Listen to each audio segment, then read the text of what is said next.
Alors, on est en enregistrement. Le thème de la journée, savoir dire au téléphone.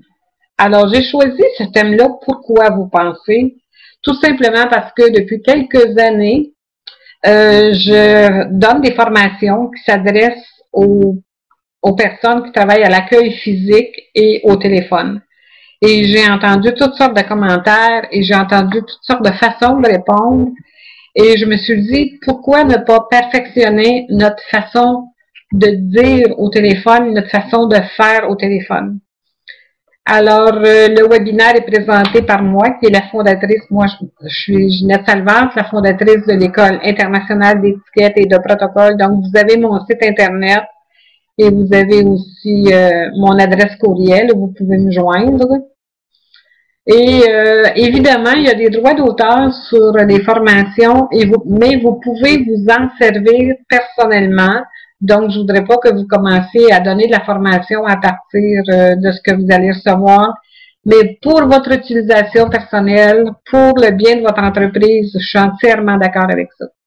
Vous pouvez l'utiliser. Alors, quand on est au téléphone, qu'est-ce qui compte? Les mots, l'intonation, les mimiques. Alors, au téléphone, on ne voit pas. Donc, les mimiques comptent pour pas grand-chose, pour rien en réalité. Les mots à 30% et l'intonation à 70%.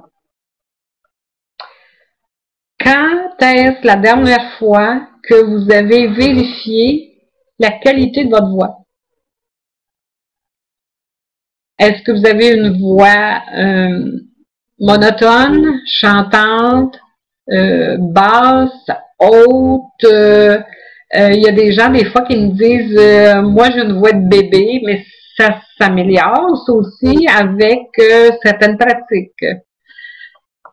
Donc, j'aimerais juste qu'après la conférence, que vous preniez le temps d'écouter vos messages et de réaliser comment est votre voix au téléphone. Ou même de faire vérifier par quelqu'un d'autre à savoir comment est votre voix au téléphone.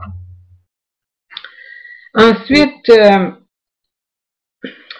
votre rôle en tant que personne qui répond au téléphone.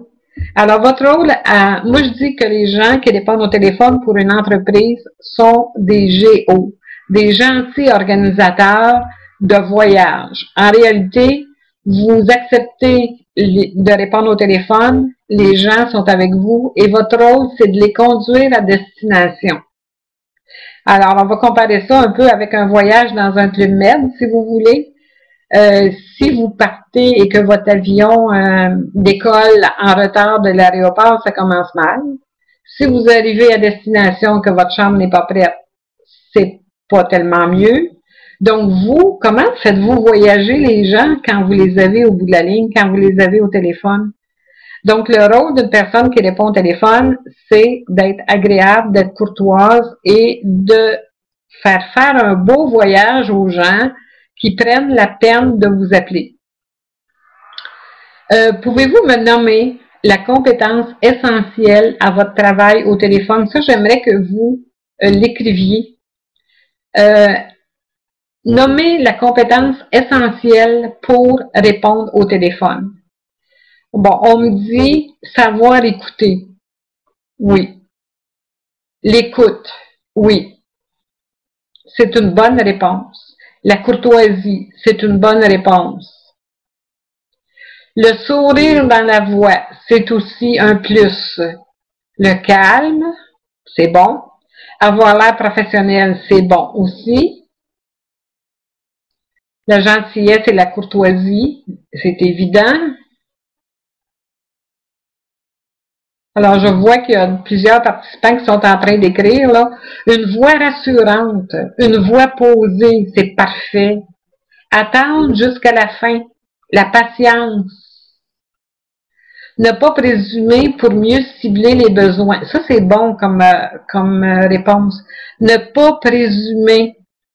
Ne pas faire de lecture de pensée. Poser des questions. Ne pas être gêné pour poser des questions. Pas perdre patience. Utiliser le bon vocabulaire, évidemment. Valider